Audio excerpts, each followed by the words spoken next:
আসসালামু আলাইকুম রহমতুল্লাহ। প্রিয় দর্শক, বাংলাদেশ জামাত ইসলামীকে নতুন করে যারা ভয় দেখাতে চাচ্ছে, জেল জরিমানা হামলা মামলা বিভিন্নভাবে ভয় যারা দেখাতে চাচ্ছে, তাদের জন্য ডক্টর শফিকুল ইসলাম মাসুদের একটি বার্তা।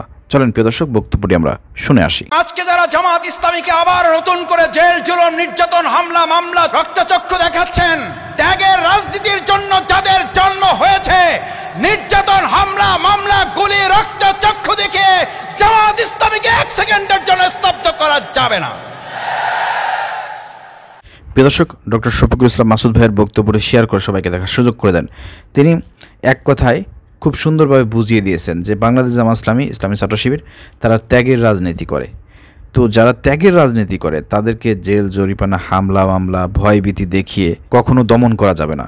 বিগত 17 বছর ধরে ফ্যাসিবাদ খুনি হাসিনা সরকার জামাত ইসলামীকে দমন করতে পারে নাই। শত অত্যাচার নির্যাতন হামলা মামলা জেল জরিমানা ফাঁসি সব কিছু উপেক্ষা করে আজকের এই নতুন বাংলাদেশে বাংলাদেশ জামাত ইসলামী একটি শক্ত অবস্থানে আছে, মাথা উঁচু করে দাঁড়িয়ে আছে।